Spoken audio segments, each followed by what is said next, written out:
আসসালামু আলাইকুম রহমতুল্লাহি ওবরকাতুহ। সম্মানিত দর্শক, ডক্টর মোহাম্মদ ইউনূস অন্তর্বর্তীকালীন সরকার প্রধান, তিনি একটি জাতীয় ঐক্যের ডাক দিয়েছেন।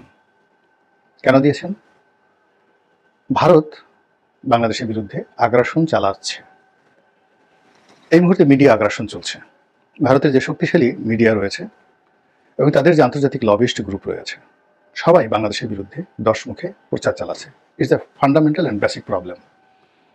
যেখানে ভারতে হিন্দু, টেলিগ্রাফ, হিন্দুস্তান টাইমস, আনন্দবাজার পত্রিকা, বাংলাবাজার পত্রিকা, এরপরে ধরুন ইলাস্ট্রেটেড উইকলি থেকে শুরু করে যত বিখ্যাত পত্রিকা রয়েছে, ইন্ডিয়া টুডে, সে সকল পত্রিকার প্রিন্ট ভার্সন, সে সকল পত্রিকার যাকে বলা হয় ফেসবুক ভার্সন, অনলাইন ভার্সন এবং ইউটিউবের যে মাল্টিমিডিয়া চ্যানেল দিদারছে বাংলাদেশের বিরুদ্ধে এবং ডক্টর মোহাম্মদ ইউনূসের বিরুদ্ধে এহেন অশালীন এবং এহেন কুরুচিপূর্ণ বক্তব্য নেই যেগুলো তারা বলছে না।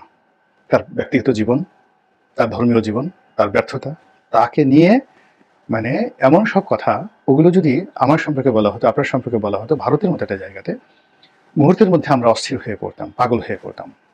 এই একটি কাজ করা হচ্ছে। দ্বিতীয়ত, যে প্রচারণাগুলো করা হচ্ছে ব্যক্তি ইউনূস, তার সরকার, তার সঙ্গে সঙ্গে সমন্বয়ক, তাদেরকে কেন্দ্র করে, এগুলো একটা ফেজ। দ্বিতীয় ফেজ এই প্রচার প্রোপাগান্ডায় বাংলাদেশের সংখ্যালঘু নির্যাতন। আর তৃতীয় হলো চিন্ময় প্রভু নামক যে ইসকন নেতা বাংলাদেশে আছেন, তার গ্রেপ্তার নিয়ে এবং গ্রেপ্তার পূর্ববর্তী এবং পরবর্তী বিভিন্ন ঘটনা নিয়ে নানা রকম প্রচার প্রোপাগান্ডা এমনভাবে চালাচ্ছে যা শুনলে ভারতের যে কোনো মানুষের, যে কোনো নাগরিকেরই বাংলাদেশ সম্পর্কে খারাপ ধারণা আসবে। এই গেল একটা, মানে প্রচার এবং প্রোপাগান্ডার। দ্বিতীয় যে বিষয়টি, সেটা হলো সীমান্তে সৈন্য সমাবেশ। এটা আমরা কিছুই জানি না, বিকজ আমাদের সেনাবাহিনীর পক্ষ থেকে এই ব্যাপারে কোনো কিছু কথা বলা হয়নি।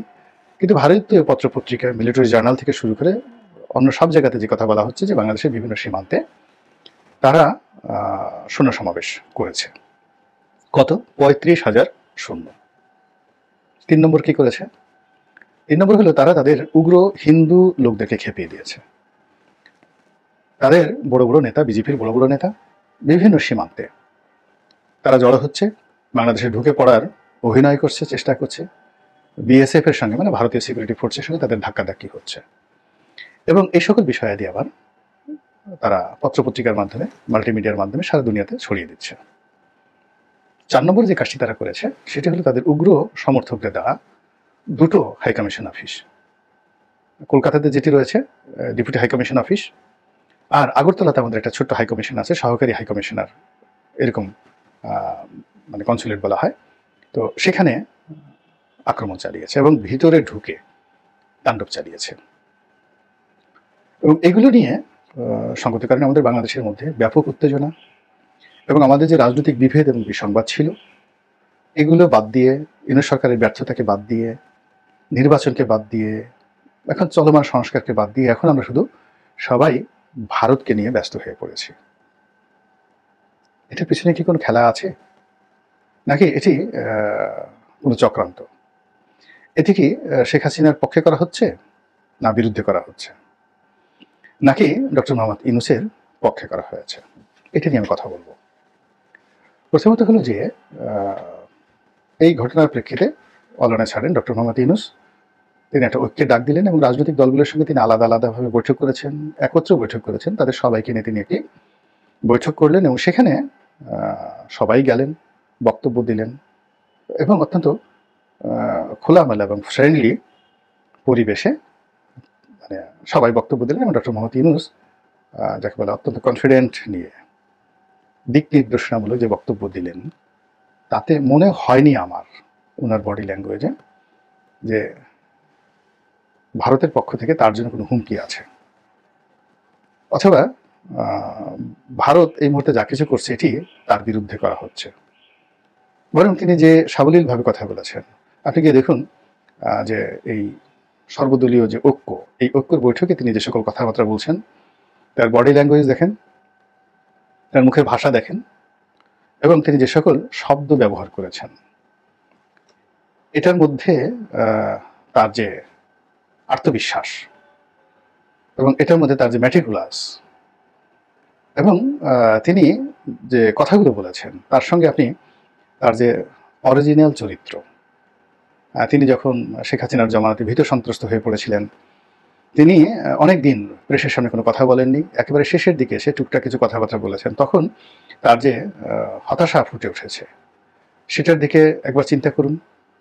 তারপর এক সাংবাদিকের সঙ্গে তিনি বৈঠক করেছিলেন দেশে বা দেশের বাইরে, যখন তিনি রাগ হয়ে রিসেট বাটনের কথা বলেছিলেন, ওটা হলো তার অরিজিনাল, তার যে ফ্রাস্ট্রেশনের চরিত্র। তিনি যদি ফ্রাস্ট্রেটেড হয়ে যেতেন, ভয় পেতেন, আতঙ্কগ্রস্ত হতেন, তাহলে ওই যে শেখ হাসিনার জমানাতে যেভাবে তিনি কথা বলতেন, অথবা ওই যে সাংবাদিকের সঙ্গে রাগ হয়ে তিনি যেভাবে রিসেট বাটনে চাপ দেওয়ার কথা বলেছেন, কিংবা হিন্দু পত্রিকার সাথে তিনি যে সাক্ষাৎকার দিয়েছেন, এগুলো হলো তার রাগ, ক্ষোভ, ক্রোধের বহিঃপ্রকাশ।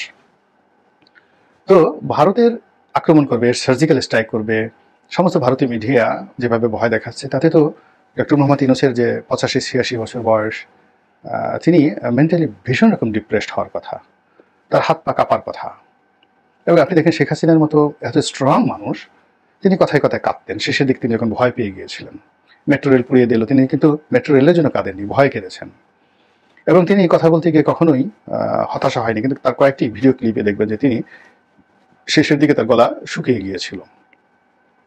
তো সেই দিক থেকে শেখ হাসিনার মতো মানুষ যদি 15 বছর শক্ত হাতে রাষ্ট্র পরিচালনা, 40 বছর ধরে দল পরিচালনা এবং এত বিরূপ পরিস্থিতি মোকাবেলা করার পরেও পরিস্থিতির কারণে ভেঙে পড়েন, তো সেক্ষেত্রে এখন সীমান্তে যা কিছু ঘটছে সেটা যদি 10% সত্য হয় এবং এগুলো যদি ডক্টর মোহাম্মদ ইউনূসের বিরুদ্ধে হয় এবং তার অজান্তে হয়, তাহলে তাকে সঙ্গত কারণে আতঙ্কগ্রস্ত করবে। কিন্তু তার কথাবার্তা, পোশাক আশাকে, আনন্দ উচ্ছ্বাসে সেটা মনে হয়নি।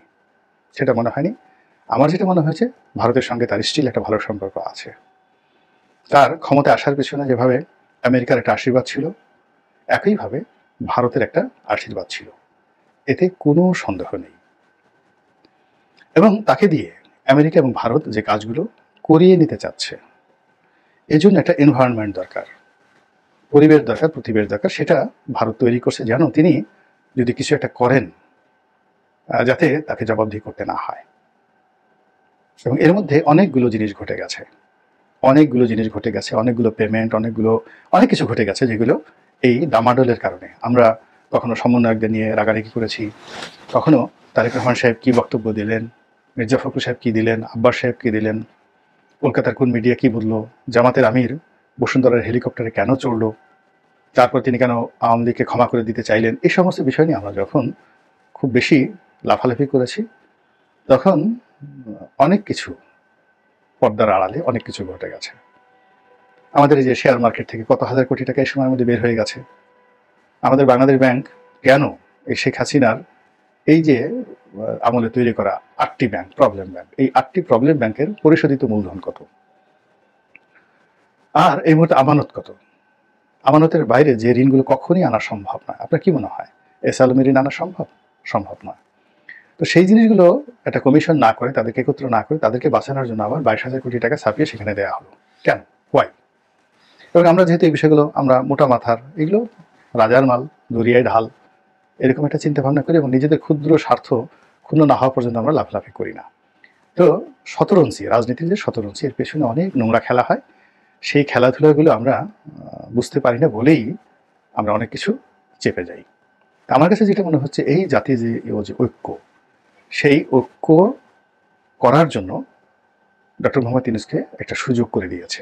সেটা আমেরিকা হোক, পশ্চিমারা হোক, ভারত হোক।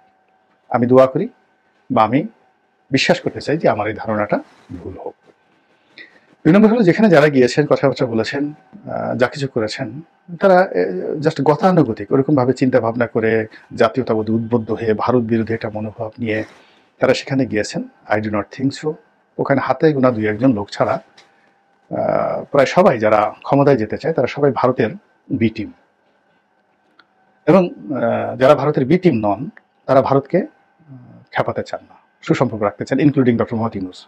তো ডক্টর মোহাম্মদ ইউনূস ভারতের সাথে সম্পর্ক চান, তারপরে জামাত ভারতের সাথে সম্পর্ক চান, বিএনপি সম্পর্ক চান, জাতীয় পার্টি চান, তাহলে বাকি রইল কারা? জুনায়েদ সাকি রইল, ববি হাজ্জাজ রইল, ভিপি নুরুর রইল, ভিপি নুরুর আরেকটা যে পার্ট আছে রেজা কিবরিয়া, তাদের দল রইল, তারপরে এবি পার্টি যেটা জামাতের যে একটা আরেকটা ওখান থেকে বের হয়ে যে আরেকটা দল হয়েছে, এবি পার্টির মঞ্জু সাহেব তারা রইল। এখন এই মানুষগুলো তারা ভারত বিরোধিতা করলে ভারতের কি আসে যায়? জনগণের কি আসে যায়? না করলেই বা কার কি আসে যায়? তাহলে এই যে এরকম এত বড় একটা ফলাও করে প্রচার হলো, এবং আমরা গতকাল থেকে আজকে পর্যন্ত খুব খুশি। বিরাট একটা লং মার্চ হবে, আমরা সর্বদলীয় লোকজন, কোটি কোটি মানুষ একত্র হয়ে এই রাজনৈতিক নেতাদের নেতৃত্বে ডক্টর মোহাম্মদ ইউনূসের আহ্বানে সীমান্তে ছুটে যাব এবং ভারতীয় জনগণকে দেখিয়ে দেবো যে আমরা কি করতে পারি। এটা কি সম্ভব? নো, একেবারে অসম্ভব। দ্বিতীয়ত, ভারত যে কাজগুলো করছে, যদি আমরা প্র্যাকটিক্যাল কাউন্ট করি, তারা প্রচার করছে। আপনার কি মনে হয় ভারতের যারা যেভাবে প্রচার করছে, ইনক্লুডিং ডক্টর ইউনূস থেকে শুরু করে তার ওখানে যারা গেছেন, তারা কেউ ওই ধরনের প্রচার এবং প্রোপাগান্ডার জবাব দিবেন, জবাব দেওয়ার যোগ্যতা রাখেন, আর জবাব দেওয়ার মতো প্ল্যাটফর্ম তাদের আছে? নেই। যদি ভারতীয় মিডিয়ার বিরুদ্ধে যেতে হয়, তাহলে আপনার তো লাগবে মিডিয়া ব্যক্তিত্বদেরকে, পার্সোনালিটিদেরকে, যারা এইগুলো কন্টেন্ট তৈরি করেন এবং ওই কন্টেন্টগুলো উপস্থাপনা করে মূলধারার গণমাধ্যম থেকে শুরু করে ইউটিউব থেকে শুরু করে ফেসবুকে যারা প্রচুর কোটি কোটি লোক যাদের রয়েছে, মিলিয়ন মিলিয়ন যাদের সাবস্ক্রাইবার রয়েছে, তারা এখানে প্রচারণার জবাব দিতে পারেন। ওখানে পলিটিক্যাল যারা লোকজন আছেন, তাদের বাংলাদেশে বসে আমরা যদি ভারতকে গালি দিতে দিতে দিতে রক্তভূমি করে ফেলি, ভারতের দিল্লি তো দূরের কথা, কলকাতাতে একটা কাকও ডেকে উঠবে না, শালিকও নড়াচড়া করবে না। এই হলো অবস্থা। তো তাদেরকে খেপানোর জন্য বিকজ আমাদের মিডিয়ার সাহায্য দরকার। এখন মিডিয়াতে কি সরকারের কোনো বন্ধু আছে? মিডিয়াতে কি সরকারের এমন কেউ আছে যে কিনা ওইভাবে কাউন্টার দিতে পারে? তাদের সঙ্গে সরকারের কোনো সংযোগ আছে? নেই। ফলে কি হলো? প্রচার এবং প্রোপাগান্ডার যে জায়গাটাতে এটি অশ্বডিম্ব, মানে এই সম্মেলনটা অশ্বডিম্ব। 2 নম্বরে যদি ধরেন যে তারা শূন্য সমাবেশ ঘটিয়েছে, এটা জবাব দিতে হবে কিভাবে? শূন্য সমাবেশ ঘটিয়ে এখন ডক্টর মোহাম্মদ ইউনূসের কথায়, রাজনীতিবিদদের কথায়, আমাদের ক্যান্টনমেন্ট থেকে 35,000 সৈন্য বা 40,000 সৈন্য বিভিন্ন জায়গা থেকে আমরা মোতায়েন করবো, আমরা ওদের মতো কামান মোতায়েন করবো এবং সেই দৃশ্য সব জায়গায় আসবে। Is it possible? কি মনে হয়? বা এটা মানে এই সরকারের পক্ষে এটা সম্ভব? ফলে এখানেও ফলাফল শূন্য।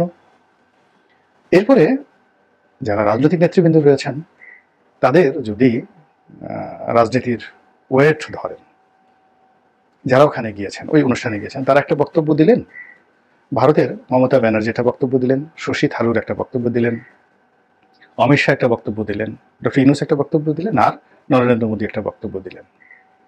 দেখেন তো বিশ্ব মিডিয়া, বিশ্ব রাজনীতি, বিশ্ব কূটনীতি কাদেরকে গ্রহণ করবে? এখন এখানে যে আমরা ছোট দেশ এটা বলে না। দেখুন, সিঙ্গাপুর একসময় লি কুয়ান ছিলেন, খুব ছোট একটা দেশ, এটা যোগ্যতার বিষয়। মালদ্বীপে মৈত্রী আছেন, খুব ছোট একটা দেশ, কেন আমরা তাদের নাম বারবার দিচ্ছি? কুয়েত ছোট্ট একটা দেশ, কাতার আরো ছোট একটা দেশ, কাতারের ভয়ে সমস্ত ইউরোপ কাঁপছে কেন? তাদের ওই ধরনের লিডারশিপ আছে, ওই ধরনের ইনস্ট্রুমেন্ট আছে, ওই ধরনের মিডিয়া আছে, আল জাজিরার মতো তাদের একটা মিডিয়া আছে। তো এই পুরো জিনিসটি না করে যদি এভাবে সম্মেলন করা হয়, 1টা 2টো 3টা ডজন এভরিডে করা হয়, পরিস্থিতির উন্নয়ন হবে না, শুধু খেলাধুলা হবে। আর আমরা জনগণ শুধু প্রতারিত হতেই থাকব। আশা করি আপনারা বুঝতে পেরেছেন। আল্লাহ আমাদের সবাইকে হেদায়েত দান করুন এবং হেফাজত করুন। আসসালামু আলাইকুম ওয়া রাহমাতুল্লাহি ওয়া বারাকাতুহু।